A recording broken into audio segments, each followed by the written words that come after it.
watching Leafs Morning Take with host Nick Alberga and former NHLer Jay Rosehill. The show starts now.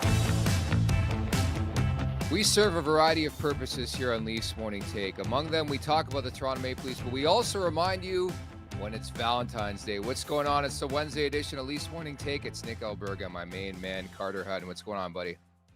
Nice to be back. I thought you brought me in because I was your Valentine, buddy, but it's good to be here and obviously excited to chat. Things are hot right now in Leaf Nation, so a good day to jump on.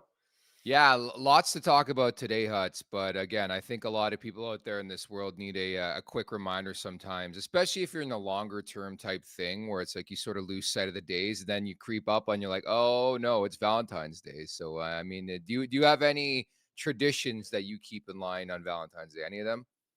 No, nothing crazy. My wife and I are pretty straightforward, right? If we want something, we're going to get it. So we just try to, birthdays, we go for dinner. And Valentine's Day, I stopped this morning. I got her flowers and Okay. my daughter flowers. So I think holding my daughter, making sure I get her something is probably better than my kids' chocolate and stuff like that. But nothing too crazy on our end here. Very well done. So my next question following that up is what would the Maple Leafs and Morgan Rielly's camp get the NHL on Valentine's Day? Oh, I don't think they're gonna get anything right now. I don't know what you give for being bad on Valentine's Day. Let's just give them Cole. Like, that's a stinger, that 5-gamer, and they're gonna miss him. But they played real well last night without him. But I agree, they need to send a message to player safety. We're going to dissect that for sure. We have John Scott coming up in about, I guess, 25 minutes. We're going to get his thoughts on that.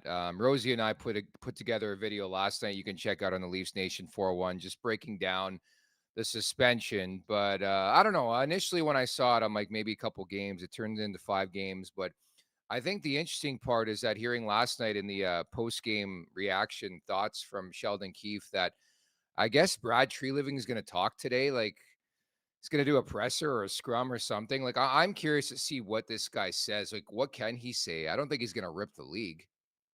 No, I don't think so. At this point, like what's done is done. I don't really see what you gain from ripping the league. But at some point, I know you got to stand up for your players and like verbally, show you have their back. But at the same time, it's really I guess you don't want to burn too many bridges because if something happens again, the last thing you want to do is lose somebody else to something stupid just because you shot your mouth off over something that was already done. Yeah, and the crazy thing about this is I guess the Leafs and the league are pissed off because news of the suspension leaked before it went official in public, and I think that's how Riley and the Leafs might have found out like the verdict, which again is so 2024. If you do recall last night on Tuesday night, it came out I guess 15, 20 minutes before it actually came out via the league and the Department of Player Safety. But I think that's just the era we live in. People are unhappy today, though. Yeah, no, stuff gets leaked, right? Even look at, with Daily Faceoff, Aussie Frank Saravelli linking the whole Seattle Kraken team, right? Like stuff gets leaked, and that's not on the media. That's not on anybody but the league, right? If you're going to do your job, keep things in-house, keep it private until you want to publicly announce it. So I find that frustrating at times where, they go one way or the other and they want things to stay in-house or even with playing with teams when we do like special jerseys for different stuff, they want to keep it in house and stuff always gets leaked. So I find it frustrating. I think the league needs to do a better job of that so then they can promote it as they want to when it's ready. And I think obviously finding out that way for the Leafs is frustrating, but that's the day we live in now. Things get leaked and usually X hits it first. Yeah, that's true. I love how you call it X and not Twitter anymore. But when you played, were you very conscious or careful of what you said stuff to? Like I talked to a couple players, obviously, in this league, and the one thing I've noticed, and maybe it's because they're vets, they're just very careful what they put out. Not that they don't trust me, but like it's one of those things where they understand the industry and the way technology and information is spreading like wildfire these days. Were you just very careful the way you handled biz? Yeah, for sure. I feel like I never tried to say too much. I wasn't good enough to say too much, right? You have different players that can speak out and have a little longer leash than I did. But I remember one time when I was playing in Nashville, it was my first full season, and we were going down to play Florida. It was a Tuesday night or something like that. So I think Monday after practice, I was getting interviewed, and I said, they're like, "Oh, are you ready to play this game? They don't get a lot of fans." And I made a comment like, "Well, I played in the American League where sometimes you'd play in Peoria and nobody would be there, so I'd expect I'd be able to create my like kind of chirping Florida fans, but not like in the same extent." And I remember the goalie coach coming to me after and just giving it to me, Mitch Marner, legend, just like, you haven't done shit in this league yet. Like, keep your mouth shut. Like, don't say anything bad about a team. And I wasn't, but it was a good learning experience for me. Like, hey, less is more at times, So, and it's definitely police like that, right? Where, really Greg obviously hasn't had that conversation, taking clappers and nets, but, you kind of respect the guys before you respect the game. We're going to get into that too, because again, always curious to get the goaltender's perspective on that. We had Braden Shen, your buddy, your former teammate, on the show yesterday. Surprise, surprise. He was back in the Rielly camp and the response and how appropriate it was. And he sort of called it an embarrassing moment on Ridley Grigg's behalf. Grigg, by the way, spoke on Tuesday night following another victory for the Ottawa Senators. They're on fire. And I don't know, he didn't really say much. Like, I didn't expect him to say a whole lot. He pretty much just said he saw the empty net, he shot it. But again, the wording in the suspension too is something I know I want to get into. So let's get after it. Brought to you by DoorDash. It's time for the appetizer. For a limited time, our listeners can get 25% off, up to $10 in value and zero delivery fees in their first order of $15 or more. When you download the DoorDash app, enter code NATION25. That's code NATION25, uppercase, 25% off your first order with DoorDash. Offer valid in Canada, subject to change, terms apply. So again, at the Leafs Nation 401, where you can subscribe here on YouTube, smash that like button as well. Leafs Morning Take, wherever you find your podcast. So I thought we would talk about the game first, because I thought that was a pretty monster story outside of the 5-game suspension of Morgan Rielly. But the big news happened like moments before the two teams hit the ice huts for the pregame, in the fact that Mitch Marner and John Tavares both missed the game with the flu, adding to Morgan Rielly, of course. And they're missing over $29+ million in salary on that roster. Mhm. This is the most Maple Leafs victory you can get. I mean, this team is so inconsistent, and they find a way to smother the red-hot St. Louis Blues on Tuesday night. Yeah, it's almost like perfect, right? You know what's going to happen, right? All these guys are missing. They come up, they step up. But it just honestly, like, it goes to show you. I know everyone is like, you're missing all this money, you're missing all these players. But for me, it's the fact that, like, there's just good depth in the NHL, right? It just goes Yeah. to show you maybe this is a shot in the arm they need to see, like, Bobby McMahon step up and get their depth six going, that they can do it, right? Where I don't think it's sustainable over time. You're going to want the best players in the lineup, but just shows you how close these guys are. Like, I always felt that way playing the NHL. Like, the best players are definitely the best, but it's such small margins. But when you get everyone to buy in and play a team game, like, was that the least shots they give up since 2014 or something? Like, Samsonov, Yeah. literally anyone. Nicky, you could have played net. I know Vicky on producing there. He wants to be a goalie. He could have been in net last night. They could have won, right? So it's one of those things where it just shows you when you have a team committed to playing goaltending or playing structure, playing the right way, getting pucks and deep, grinding them. You're going to find offense. You're going to find ways to win games. So for me, it's like, where do they go from here, though? That's where it's like, this is Toronto Maple Leafs hockey. What's the next game bring? Well, I for sure am not the only one mystified and borderline pissed off and annoyed at what I saw. Like, it just proved again what this team is capable of. Like I just mentioned it, they were missing 6 regulars and 3 of their highest paid players. And the St. Louis Blues had won 7 of 8. Maybe they were hungover a bit from the Super Bowl, but the Leafs watched 2 last time I checked, and they outshoot them 30-15. Like it literally makes no sense how you can miss that much star talent on your roster and still find a way not only to win, but to dominate in the way they did. And I know it's a one-off. It's 1 of 82. They play St. Louis again on Monday. But that is so damn annoying. I can only wonder how Sheldon Keefe feels after watching that type of performance, But they have it in them at least. Yeah, it's got to be frustrating, I think, just from all parts of the organization, right? From someone that's not on the rink, being able to see, like, this is the potential, this is the way we can play. And again, I feel like we've touched on this every time I'm on, is like, that is the consistency, the structure, the right way to play the game that is going to help you when it comes to the playoffs, because we know the run and gun game doesn't fly in the playoffs. Everything gets tighter, and they showed it last night. They can play that way without those guys in the lineup. Now, can those guys, outside of Tavares, which plays that style of game, but can Mitch Marner buy into playing this way and getting rid of the high risk hockey at certain times, Yeah, that's the thing I noticed. Honestly, I thought it was probably their best period of the year in period 1, outside of that crazy beatdown of the Pittsburgh Penguins. Period 2 and period 3, I thought they slipped a bit. They were making those turnovers that we've seen and got accustomed to seeing throughout this season, namely Willie Nylander. They're just the loop-de-loop shit. And you're going to get that when you have star power and talent. I get that. And they rectified their mistakes. I thought Timothy Liljegren had a pretty good night. Mark Giordano made some good plays. Like, it was one cohesive unit. And I bet as a goalie, if you're Ilya Samsonov, man, and you're only called upon to take on 15 shots, you got to feel pretty damn good about your team after that victory, no? Oh, yeah, for sure. And it was predictable, right? For me, I thought Brody was really good. I thought Yeah. Giordano played a great game on the back end, which we haven't seen. They've had like some tough stretches here. And from a goalie standpoint, it's nice to get a game like that under your belt. Like, it reminds me of when I was in St. Louis and I had a big season. the predictability of the hockey as a goalie makes it a lot easier. Where when the Leafs are off and things are run and gun and it's all over the map, it's a lot harder as a goalie to be engaged in those games, having confidence when you don't know what's going to happen. You're worried about a backdoor, you're worried about a second opportunity. Whereas like Samsonov just had to be on his feet, beat plays. He knew it was predictable. And I think, granted, it was only 15 shots, but if you're playing that way, even if you're giving up 30, it's still a better brand of hockey, which is more predictable, and it makes for more success across the board for me, Nicky. Yeah, and I think to your point of what you said a couple moments ago, like they played that brand that you're probably going to have to play in the Stanley Cup playoffs, like that heavier type game. That was the first time in a while I noticed this team play with desperation and urgency and pace. And like they took the attack to the St. Louis Blues, where I'll be honest, I entered that game thinking, are they going to play like a wounded animal, woe is me type mentality? And they didn't. Like the first shift from puck drop, dude, they brought it. They took it to the St. Louis Blues. And maybe the Blues were victim of being like, you know what? These guys are missing half their team. It's points night. We're going to win this hockey game.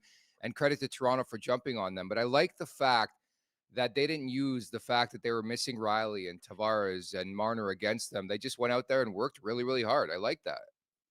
I know it just shows you sometimes that if you get guys that are in a different role or are getting a bigger opportunity, sometimes there's less time to worry, less time to think. You're just playing, you're engaged, you're getting that opportunity, and you never know what can come of it, right? I feel like numerous times in my career, I've like told buddies that like, hey, guys are out of the lineup on this team, like whatever, and it never ceases to fail me. The team that you think is down in the dirt, that missing a bunch of guys. I think the Preds one year had food poisoning.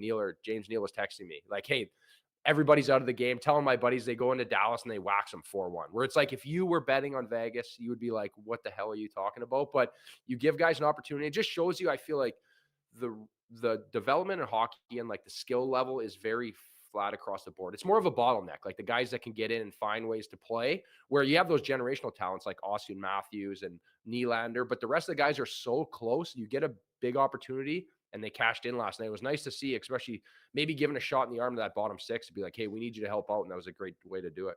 Well, that's exactly it. In moments like that, when you're missing two prolific guys like John Tavares and Mitch Marner specifically up front, you need that bottom six. And to that point, there's a lot we can discuss. But the man of the game, Bobby McMahon, he was just so good, deceiving speed, his track down speed, even the way he scores the third goal in the empty net. I thought it was a strong play to get it out of the zone, and obviously a bit of luck on his side, but he gets the hat trick. Like, you need that. Those are the type of players that put you over the top. Like, people may think it's a joke, but it's true. Like, those are the type of players and goals and efforts that put you over the top when it matters most in the Stanley Cup playoffs. And it's just good for Bobby McMahon. I mean, it must be tough to play a role like that on a team where you're not a mainstay on that roster. You're in and out. I think that was a story from the game, is he wasn't supposed to play, only played because Tavares and Marner were out. Yeah, and opportunities coming your way, right? That's why you're always prepared. That's why you're always ready. And for Bobby McMahon, he's not no stranger to finding the back of the net, right? Like, in 30 games last year in the American Hockey League, he had 21 goals, that's a lot of goals in the American Hockey League. I know a lot of people don't follow the American Hockey League that closely, but it is very good. It's a hard league to score in, potentially harder because of like it's just a little more chaotic, where it's a little more predictable in the NHL and guys are better making plays. And for him, he's a big body, works hard. I don't know if you guys saw Schenner up there, because he kind of let him cut to the net there pretty good. So maybe that was like the Leafs morning take there, a little bump from him, maybe like, hey, take it easy on Bobby there. But the second goal for me is a huge goal. It kind of gets you over the hump. It's from a crazy angle. And it is a bit of a rolling puck, but he knows what he's doing. He's putting it to an area. He's trying to find it. And it's huge. And I love it was like a perfect hat trick goal, right? Just off the wall, the redirect, the pool shot, and it just enough to get in before Crew can get it. It was a pretty cool moment for him. And getting to know Bobby a little bit when I was with Toronto and with the Marlies, it's great to see a guy like that undrafted coming in and having that success. Man, and it's something we've been preaching all season long, whoever my coach has been, you included, like, simplify the game. And I thought the Leafs played St. Louis's game last night. Like, hockey at the end of the day is not a difficult sport. I mean, sometimes you simplify it, and that's how you get the job done. I mean, the Leafs fall victim to playing this loop-de-loop, high talent type shit, and sometimes it works, sometimes it doesn't. But I think you look at Stanley Cup winners, like it's Florida Panthers style, it's St. Louis Blues style, and I thought they brought St. Louis, what the Blues do effective, to the Blues. And I thought that was part of the big story. Like you just mentioned, all the offense they scored. They got a fortuitous bounce in the Nylander goal, but like everything was hard nosed. Like they just went about their business and they weren't trying to like deke between three guys. Like it's amazing what happens when you just put the puck on net, eh? Oh yeah, for sure, right? And that's where chaos starts, right? I feel like for me as a goalie, whenever I was playing and we would have a team that was rolling or we're grinding it in, you kind of come in waves, right? Chip it in, go at them, go at them, go at them. Then over 60 minutes, you create opportunities, you wear their D down, you draw a power play, you do what you need to do. But when you're playing that soft game and you're trying to get too cute, I feel like that's when you take it easy on the goalie too. It's like getting to the net, getting traffic, being chaotic all the time over a period of game. And then that consistency comes in your game. So then I feel like when you are off, it's easier to just fall back on that instead of when you're playing run and gun. It's beautiful when it's on, but it's a lot harder to find it when you're off. What'd you think of that Bertuzzi, Domi, Robertson trio? Like, it's sort of funny. Bobby McMahon got all the bounces, including a big one there on the empty netter for the hat trick. And then conversely, you look at Tyler Bertuzzi, hasn't scored a goal in 18 games, hits a post, has 3 monster opportunities, among others, in that game, and just can't buy a goal right now. And again, a lot of us in Leafs Nation just crossing our fingers, hoping all his offense is coming late in the season into the Stanley Cup playoffs, of course. You know, it's nice to see him around it. You know what I mean? If he wasn't getting those chances, if he wasn't True. on it, I'd be more worried, right? It's one of those things where you look at some guys and it's like, they're struggling, but are they generating? Are they getting anything? Is it just that close? Is it like we're just waiting for one to go in and the floodgates are going to open for him? So for me, it's the hope that he has the experience. He has the playoff experience and success. For Domi, these guys that can step it up when it matters. But it gets a little worrisome when we're at this point and we're like the actual bottom six scoring that depth scoring is like counted on by Bobby McMahon. When you have these two guys that are on contracts that are show me deals, like this is your time to prove it. And they're both not proving it, which is a little worrisome for me because I don't know how you crank it up to the next level. But my hope is that depth comes into play with their experience. But it's a little nerve wracking watching when they're not producing.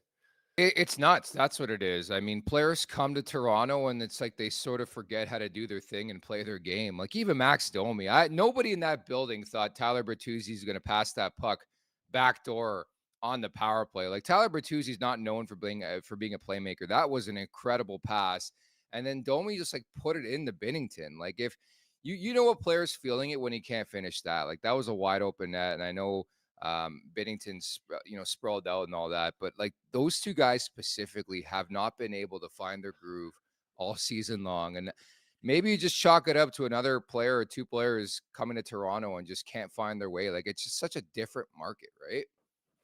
No, it is. Yeah. It's interesting in the fact of I feel like sometimes the goalie gets so many credits on those plays. Like I've been in those situations before where the guy just puts it into you, right? He Desperation. has like Yeah.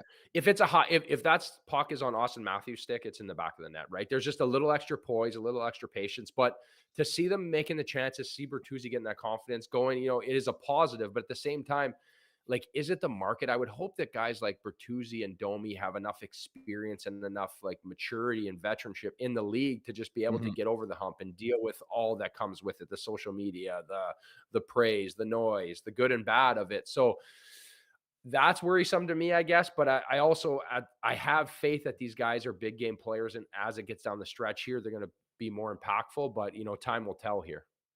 So the Leafs send a 6-game home losing streak against St. Louis. They improved to 15-2-1 in 18 outings without Morgan Rielly since the beginning of last season. That makes no sense. But I wanted to speak to Jake McCabe a bit. For people who don't know, you played with McCabe. You're actually buddies with him. What type of guy is he? Because he's like really, really quiet. We don't hear much from him. Doesn't speak to the media. He's been bleeding left and right the last little while. Reminds me of Stone Cold Steve Austin from WrestleMania years back, I think against Bret Hart. Like the guy is really taking on this warrior persona, which I love to see. And he was running the first power play. That was a big story too. The Leafs actually got 2 power plays in that game. Huge.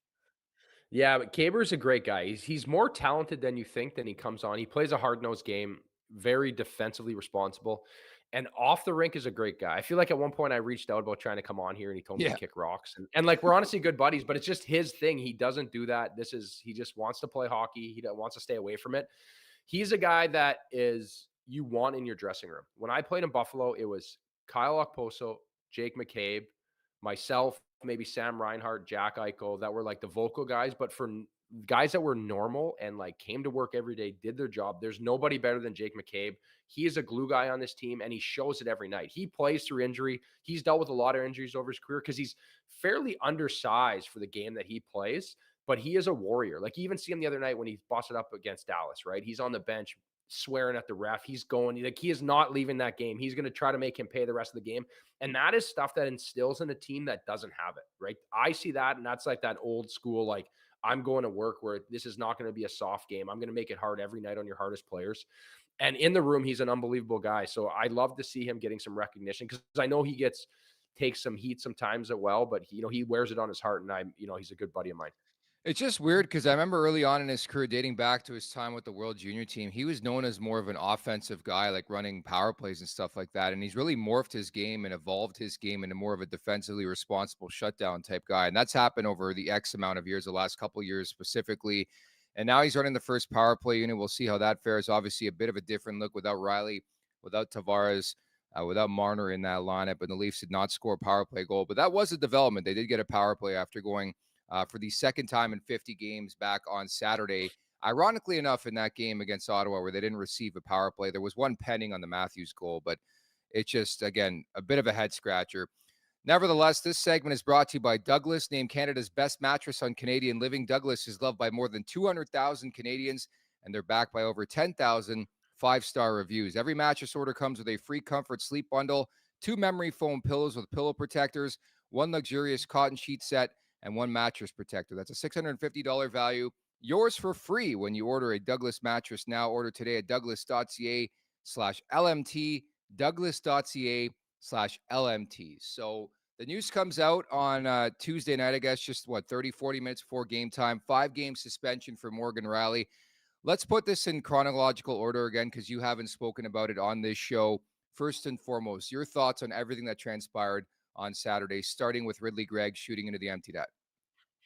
Well, him shooting in the net, taking a slap shot, his response saying it today, like, is bullshit. Like, you know what you're doing. You played hockey long enough, man. You are just embarrassing the other team, right? It's just go down, shoot the puck in the net. There's no need to take a slap shot. Like, all I see there is you embarrassing, a Leafs team that you just beat. And don't be surprised when someone comes at you, man. You've been playing this game long enough. Like, what you just did, it needs to be, answered upon. What I think it deserved a response. I just don't think it needs to be a cross check to the head. That's where it's like, you need to walk that line of like the new age NHL and not hurting guys, because it's also guys get on the rink to play a living. I think he should have tried to cross check him in the ribs or try to fight him, do whatever he had to do. I just think cross checking the head is over the line, but at the same time, it definitely warranted a response, in my opinion. I feel like this is very polarizing in the hockey community. It just drew a line in the sand, old school versus new school. People arguing like what Ridley Scott is nothing wrong. Like, get out of here. You don't have a clue what goes on in the rink. You don't have a clue how emotional this game is. So I struggle with that. But at the same time, I also meet you in the middle. He can't just cross-check someone in the head. That's my take on it. Yeah, no, that's fair. And that's what we talked about. And of course, we had the unique perspective of like a Jay Rosehill, who was an enforcer in this league for X amount of years, right? And I think he agreed with that. And I think the heat of the moment, your emotions get the best of you. And I think the biggest positive I can grab from the Leafs perspective is that somebody stepped up and said, no, we're not doing this tonight. By the way, Greg, his response yesterday after the game, a lot of adrenaline, the heat of the moment, the heat of the game. It was an emotional game. I just got a breakaway and thought I would bury it, which leads us to the synopsis of how the NHL, I guess, landed on this 5-game suspension, because they put out their customary video after it. They said it was different from other cross checks to the head because there was no mutual jousting. And Ridley Gregg didn't know this was coming, which I have a hard time to believe. You do that, you fuck around, you find out. So I wasn't crazy about that in the description. And then it goes on to say Morgan Rielly had plenty of time to engage in a different manner and chose not to, which I think is understandable. It's acceptable. Having said that, it's tough to quantify through video the timing, because I think anybody who's played sports, I mean, there's a quick reaction time, and it seems like it's 1 second. But just your general thoughts on sort of the breakdown from the NHL, where they landed at 5 games, because, man, they were taking a while to come down with this verdict. Yeah, like, I know they didn't engage physically or like they did, though. By him taking that slap shot, he knew what he was doing, right? It'd be like somebody scoring the 7th goal of a hockey game and jumping in the glass and pumping it. Shit's going to come your way. Like, you have to know, we've been around the game long enough. This is the way it works. I agree that it wasn't like, I see David Perron getting 6, and I think it's like 1,000 times worse. Like, he skates at him, it's straight at his head. Like, it kind of comes up a bit. I also am on the side of, okay, like having a son and a family, like my kid loves watching hockey. He sees Morgan Rielly, a star of the team, cross-checking a guy in the head. I don't want him to think that's acceptable on a hockey rink either. But I also think that it is hockey. There still is roots. It's a physical game. Guys need to be policed. I just think the way he went about it is wrong. And like, really, Greg, like, get out of here with your comments, man. Like, if you're that clueless, that's on you, man. This is like the National League, because you're going to figure it out quick, because that shit doesn't fly. It's funny, like it's really telling. I mentioned yesterday with Braden Shen, like it was really telling the response by Claude Giroux after the game, who's a veteran in that room, a local product, and he really didn't back Ridley Gregg. And I couldn't agree more with you. Like if you didn't think something was coming, then you haven't. I don't know what's going on in your brain, even if it is 2024. Like he had to know what he was doing. He was going to start something, and then the action was Yeah. brought to him. And I think from that perspective, it's sort of funny that you look at this 5-game suspension, and I talked about this yesterday with Rosie. It almost feels like the Leafs dodged a bullet. Having said that, like this shouldn't have been the circus it was. It was the circus it was because it was the Toronto Maple Leafs, and people love ganging up on this team and just causing a stir. And sort of ironic because that's what started this whole conversation.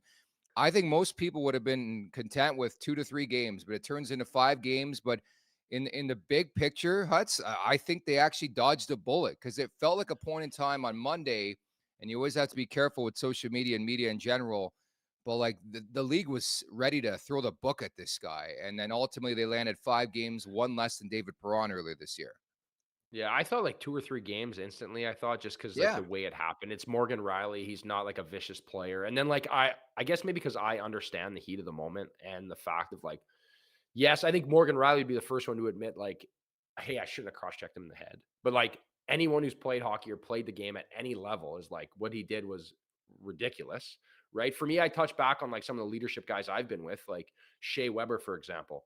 Quiet leader, Morgan Rielly plays by example. I remember one time Philip Forsberg scored again. I forget who we were playing. He scored like the 5th goal of the game, make it like 5-1. And he did like the sword tuck, like the Radulov on our team. He was playing for our team and he was a rookie, young guy. He skates off. I remember Shea comes down the bench and just like grabs him. Like, we don't do that here. Like, cut the shit. Right. And that's where it's like Ridley Gregg. I think someone needs to do that. There still needs to be that. We don't embarrass someone. And Shea, again, to touch on him again, if anyone ever did anything stupid against us, he would make that guy's night a living hell the rest of the game. And that's what I feel like this guy's going to get exposed to. Like even last night, guys take shot. I don't know if that's impact of what he did, but at the same time, man, if you're going to play that role, get ready what comes with it because you're not going to enjoy it. that was future Leaf Boone Jenner who delivered that hit, by the way, on Ridley Gregg. And that's a good point. Like, I wonder moving forward in this season, I know Ottawa's on fire. I know Ridley Gregg is a relatively green player in this league. I don't think he's reached the 60-game mark in terms of his NHL career. But I wonder if you start to see vets like take shots. Like, if you want to have that conversation leading into next year when the Leafs and the Sens resume the Battle of Ontario, do I think there's going to be any carryover? Absolutely not. Knowing this Maple Leafs team, they will forget about it. They probably have already forgot about it. So I think we can get that out of our head. I could already see the headlines heading into that game. I'm not taking that bait on this show next year because I know there's going to be no response from the Leafs next year. If they wanted to respond, they would have responded. They did respond. Morgan Rielly, and then Austin Matthews came in. John Tavares came in with his customary, I don't know what that is. He grabs the guy. Mitch Marner took him 9 seconds to enter the frame. There's going to be no repercussion, no response. But I'm curious to see around the league, and maybe it started with Boone Jenner, if there is sort of a response. Because, again, a lot of players haven't spoken to this, and I thought it was really cool that we got the reaction of a current captain in the league and a Braden Shen. It just so happened that he came on, and we had scheduled him to come on yesterday. But he's not the only one to share that opinion that Ridley Gregg was in the wrong for what he did. It just, again, to start this whole conversation, we talked about new school versus old school. There's a lot of people out there who feel Ridley Gregg did nothing wrong, and maybe it's just the old school mentality that he did. Yeah, and I don't want to pass judgment, but I want to say that most people, maybe I'm defending it a bit here, but like if you're saying he didn't do anything wrong, you have no idea how hockey works. Like you've never played the game, you've never done like, or you're like some guy that's just so irrelevant to how the game works. Like you just can't do that kind of stuff. There's like, I get maybe if Ovi did it, you'd still be like, I'd let it slide maybe because it's like a legend doing it Exactly. or something. Yeah. But at the same time, if Ovi did it, he'd probably be the first one to be like, screw them. I just want to send a message that they can't play with us or something, right? At least he would own it, right? Where I feel like this is just this in-between BS. And if you talk to anyone with credibility or anyone who's been around the game like Braden Shen or any other normal hockey player, new school or old school, even like a new school player, a younger guy, he's going to tell you that's BS. I'm sure Brady Tkachuk is a younger guy, a newer school player that still plays old school. He'd be like, he knew what he was doing. That's BS. If Matthew Tkachuk, they're playing Florida and Matthew did that, Brady'd be the first one to try to jump him and take his head off, right? It's one of those things. I think it's just, we have to find a happy medium with the game. It's still hockey, right? Let's not turn this into something different. Yeah, let's not forget this is also a league where guys do the gritty after they score goals. I mean, it's a different era, Huts, that we're accustomed to seeing than we did maybe a couple years back. But let's get to today's guest. The following interview is brought to you by our friends over at Battlegrounds Axe Throwing.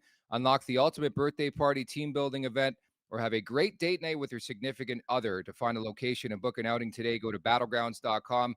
That's BATL grounds.com. As we bring in from dropping the gloves, former NHL enforcer, it is John Scott. What's going on, John? Not much, guys. Thanks for having me. How's it going? We're good. Obviously uncovering a lot, and thank you so much for doing this. Uncovering a lot from the last 72 to 96 hours here in Toronto. Just first and foremost, 5-game suspension. Too high, too low, or just right for Morgan Rielly? I think just right. I think it kind of fits what he did. He obviously overreacted. I think he would regret getting the stick up in his head area. If it's around the shoulder, it's 0 games, but it is what it is. I think it's close to the Pierre Turgeon, Dale Hunter thing, 20 some years ago, where he got 21 games. So five seems like a good amount for me, but you Leafs guys were probably up in arms. Oh, he should have got 0. George Peros is coming after us, like Sheldon Keefe. It's all a conspiracy theory. Give me a break, you guys. 5 games, good amount.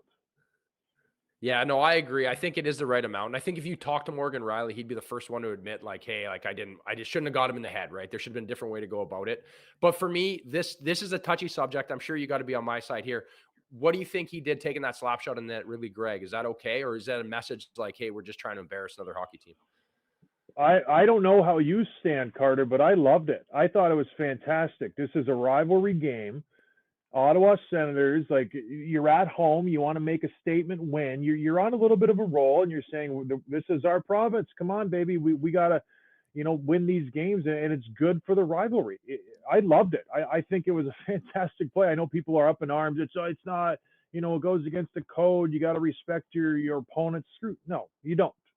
You embarrass them. You're up by a goal. You have an empty net. You have a chance to just dig the knife in, and you do it. I thought it was a great play by him. So, John, I thought the interesting part was what the NHL sort of said when they handed out the 5-game suspension. Sort of the synopsis was that, like, Ridley Grigg didn't know this was coming. Like, that's a joke, right? Like, he had to know something was coming when he did that, right? Yeah. Yeah, you do something to elicit a reaction. He's not going in there and having, like, the hardest slap shot competition from the top of the crease for no reason. Like, he's doing that to get a reaction from the Leafs, and he got exactly what he wanted. You can see him kind of glancing back. It's clear as day. He knows what's coming. And that's strange for the league to say that, because players do things to get a reaction out of the other team and from the fans and everybody involved. So everything plays into it here. So Greg got exactly what he wanted, and he got Morgan Rielly to take 5 games on him. So it's a perfect end game for him. Yeah, I agree. I think just knowing the fact of, like, if you're Ridley Gregg, you got to know something's coming, which I agree with. And it does start the rivalry. It keeps us talking about it. For me, on this fact of this Leafs team, what you've seen from them and how, the response and, what does this mean moving forward? Does it show they have a little bit of heart, or is it just based on this core 4 just flubbing us into playoffs again?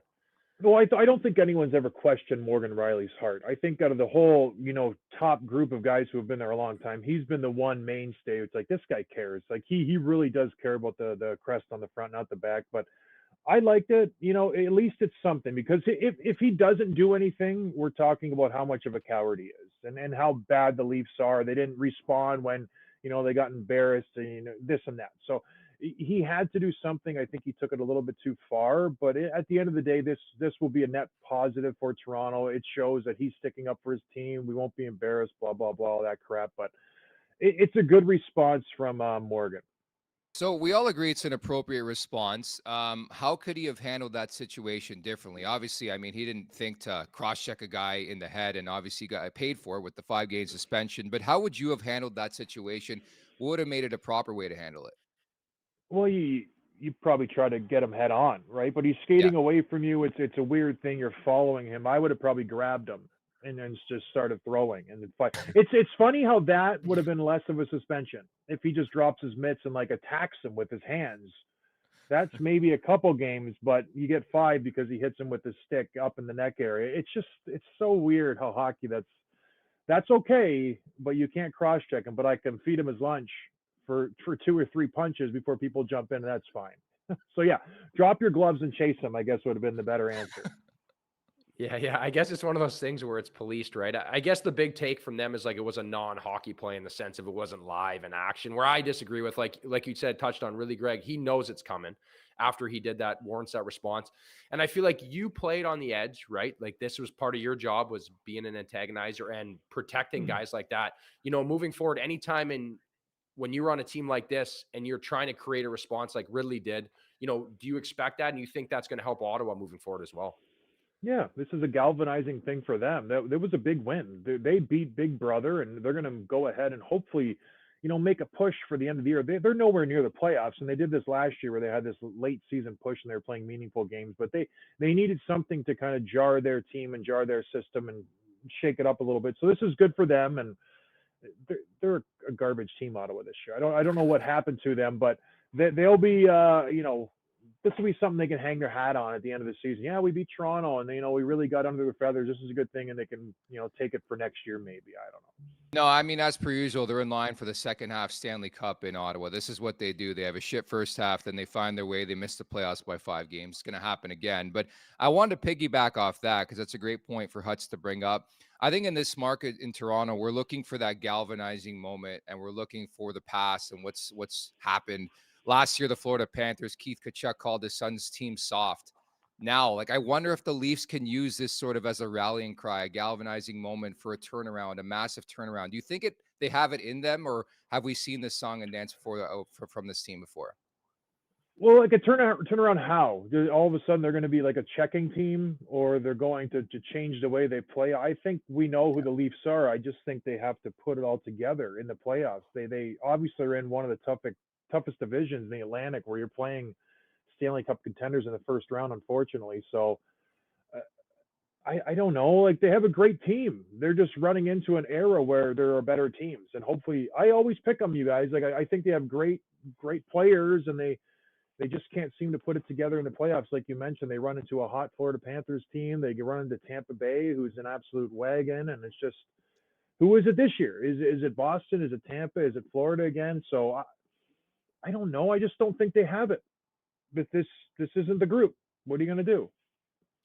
Yeah, I think time has told, the way the game is played now. You look at previous winners, you look at Florida making the final, Vegas, it's obviously built on structure. And, I guess for me, I'm just trying to find some hope in the sense of like the way they played last night with a depleted lineup, getting some guys to, buy in and play the game right. Like, I feel like they have some good guys on the back end with McCabe and Benoit trying to play the right way, grind it out. For me, when you look at this Atlantic Division and the Eastern Conference, where's a good matchup for them? You think they sit, because you talk about Boston being a powerhouse, like the whole division, Florida, Tampa. For me, who do you think they match up well against coming in the playoffs? I think Boston. I think that would be their best bet. Boston relies on their defense. They rely on a structured play. I think Florida, we saw they exposed Toronto pretty clear last year with their physical play. They got under their skin, and Toronto wasn't ready for that. I think Boston would be a perfect round one for them. And even Tampa. Tampa's older, but they play a similar type game as Toronto. They try to outskill you, and Toronto can keep up with that. So if they can match up with one of those two teams, avoid Florida. I think Florida would be a nightmare matchup for them again. They seem to have it all clicking right now, and they have every ingredient to win in the playoffs. They proved it last year. So get one of those two teams. I think Boston is starting to show their cracks a little bit. Tampa's figuring it out, but one of those two would be a good matchup for them. Oddly enough, because 2 years ago you would avoid them like the plague. But yeah, let's get Boston or Tampa, and I think we can make it to the second round. Yeah, it's exactly it. And I throw the Islanders into that conversation too. The Leafs just don't play that team well. They don't stack up against them well. So March 8th, John, is the trade deadline. And obviously Chris Tanev's name's been linked to this Maple Leafs team. Is there anybody out there, players out there that you think could make sense, that could change the way your opinion of this Maple Leafs team? Because obviously they're an incomplete team, still have a pretty good record because they're so incredibly talented, but they've been unable through 51 games to put it together on a consistent basis. they've really tried everybody the last few years. It's It's true. not for a lack of trying. So, Yeah. Dubas did a good job. Trevelyan is an absolute maniac when it comes to trades. So who knows?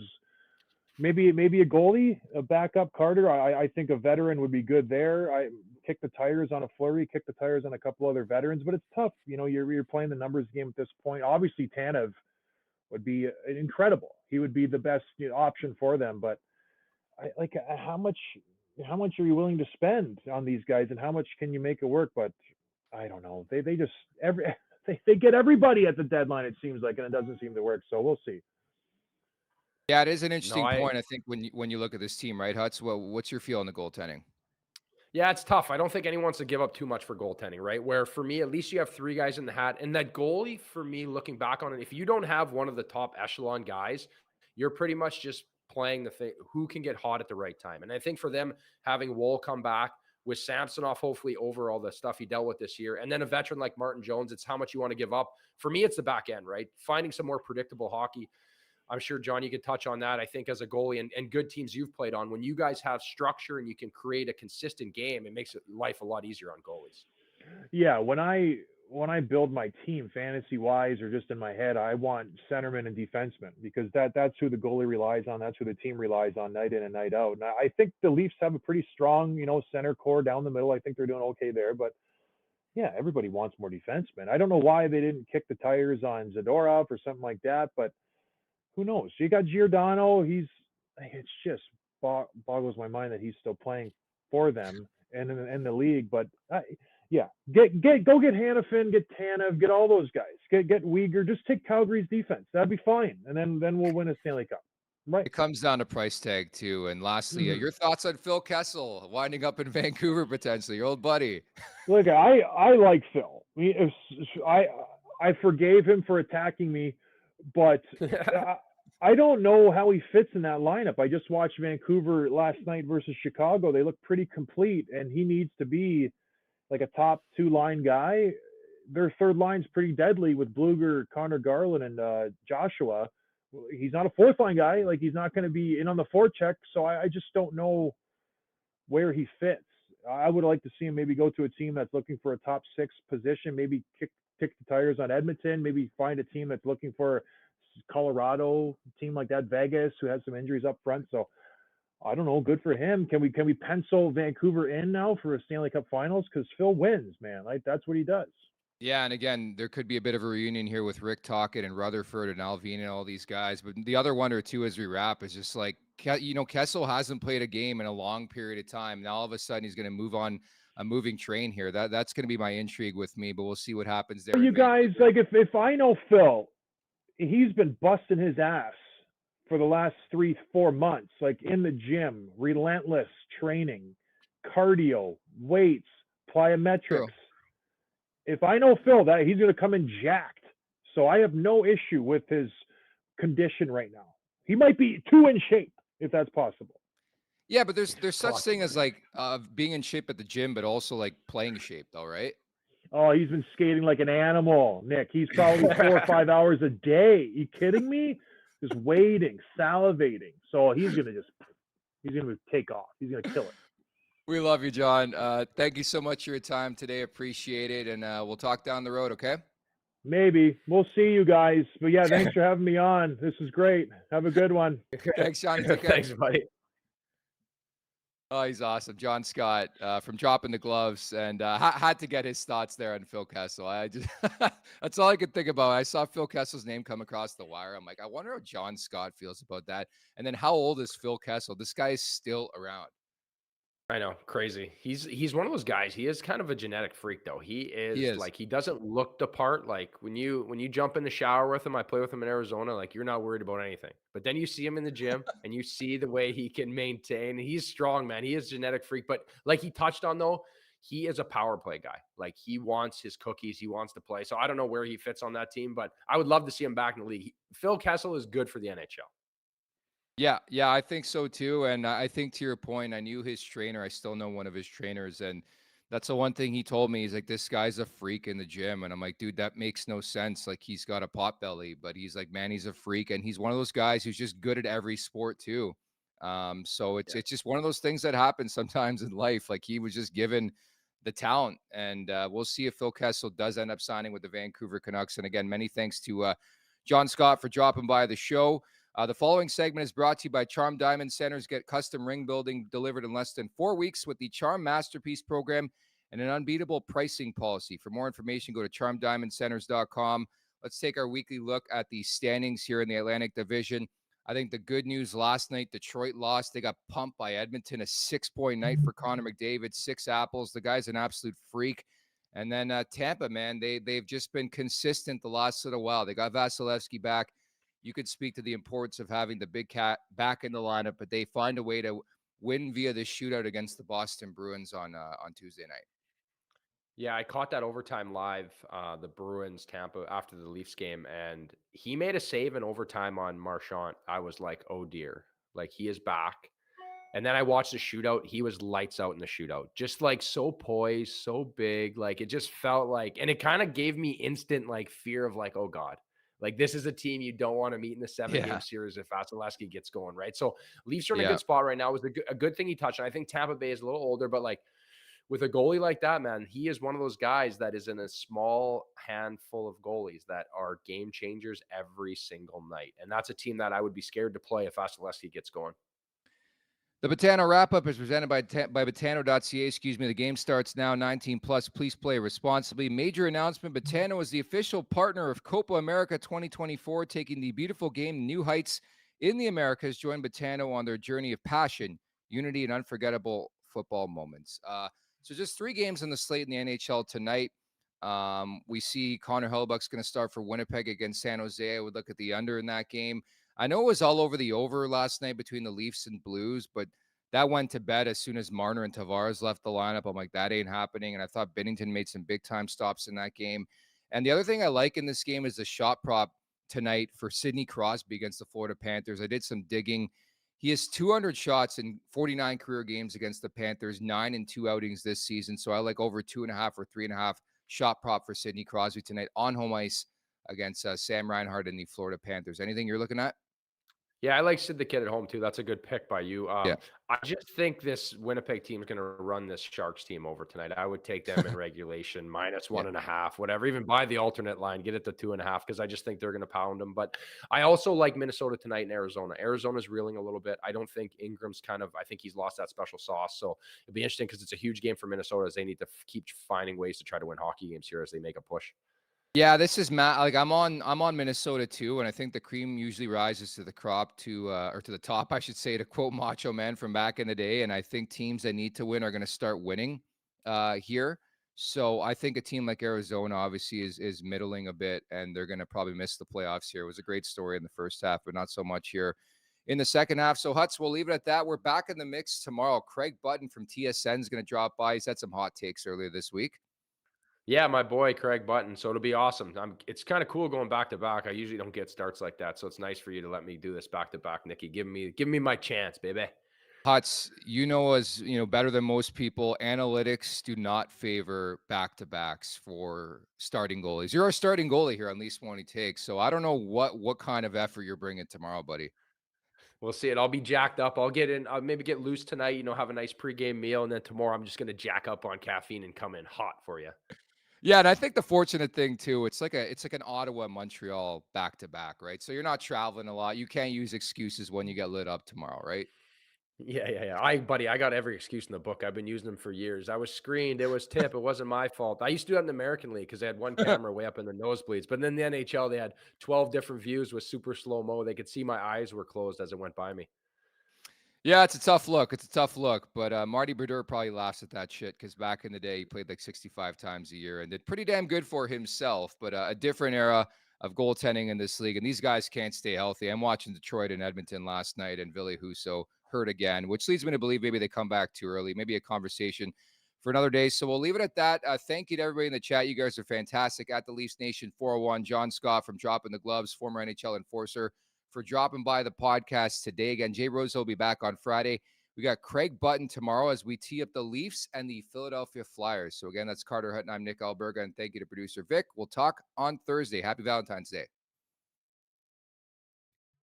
Make sure to check out more of our content right here on the Leafs Nation YouTube page. We got long form interviews. We got clips. We got epic rants by Jay Rosehill. We simply have it all. And don't forget, you can find out much more at theleafsnation.com. Thanks so much for watching.